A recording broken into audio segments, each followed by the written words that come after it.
Voilà, ici en direct, Paikou Sarengal Paingal Labangal Nantungal Inde avec l'artiste international Flani, l'homme depuis Guinée-Conakry, kono don andi Gambien be no jattimo. Men geri fi hettugol mameron kino andi don non mo yaltinani album mo tawata Guinée be apprécie moƴƴa album mo combien de titres andu do wada ka commentaire parce que yidugol artiste jon taw wana freji din tung do andi artiste be men be ngande be investi sude moƴƴa so wonde be yobete haydo be jabata yaade zugol ko fi yimbe wonbe ben ka senji mabbe yo welto yi'a be tawata be woni free happiness donc yada e fulani o yewta en fewdo doni kono fewndori parce que pay kun joni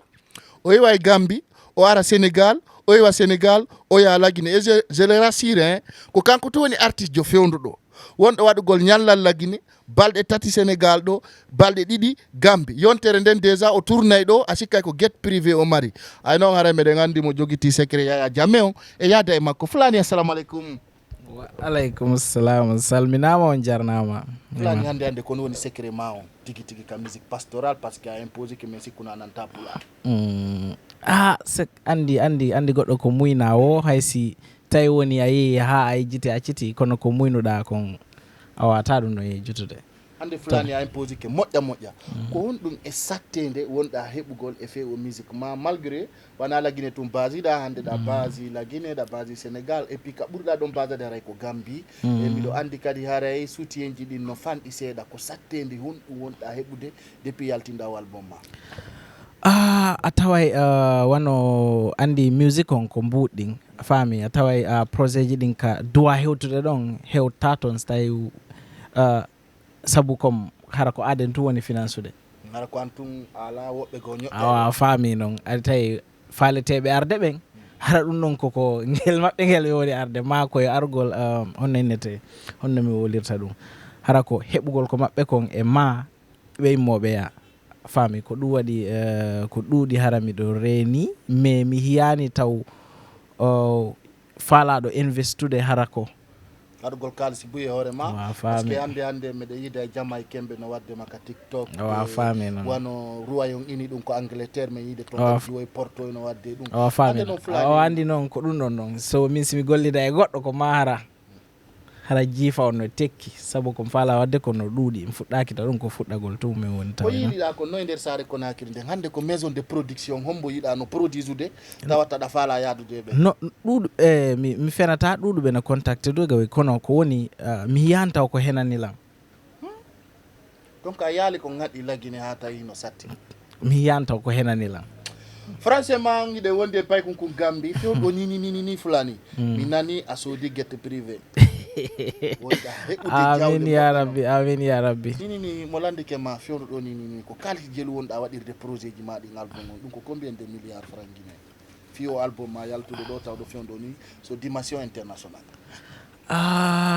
mi wata manditade comme ko wona jelu kono mi andi no ɗuuɗi ko million ji ɓay ayi ko 20 titres moɗi 20 titres moɗi to golluɗa ko lagine goɗɗum ɗum Sénégal ɗo goɗɗum ɗum Gambie kono ko Gambie master mixa master on tumasi Denmark ɓe waɗi mastering final mastering ha Denmark de no Fulani hande noon buyno landade ma ero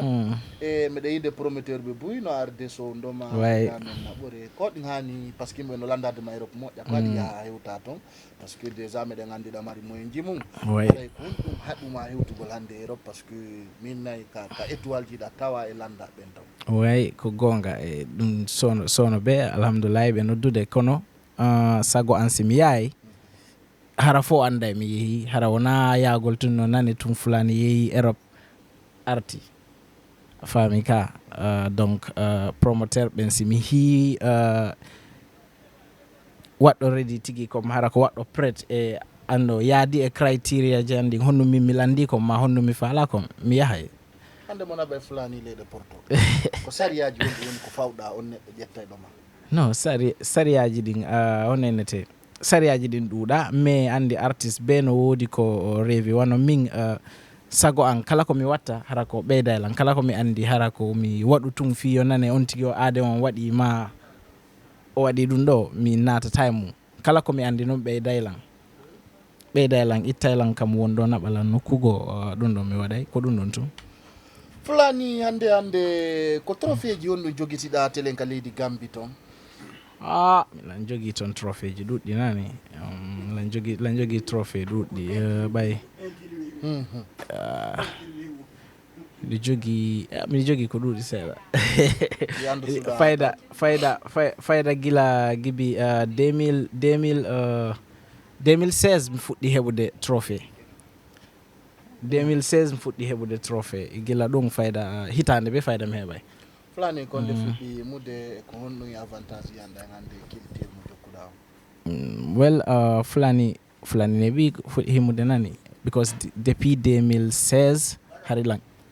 himude so projet an on first mixtape mo mi atti yaltude on ko 2016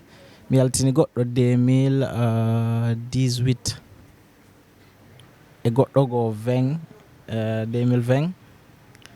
mi yaltini EP 2021 album on woni 2024 oui. Ok Fulani, merci beaucoup ko waɗa kon feɗɗugol ɗon nde kono marɗa ko yewta abonnéɓe maɓe e wonɓe mandarde partout dans le monde ay portoɓe. Jessay min naɓe boy pullomo basetigi futa jalo yewdi hande ngiwri miɗo cultini mi gomɗini jangi fami miɗo dari ƴiƴan e ndiyam faytotako leñol pullo wona hako yeddotako Fulani brabang yeddono ey papaw.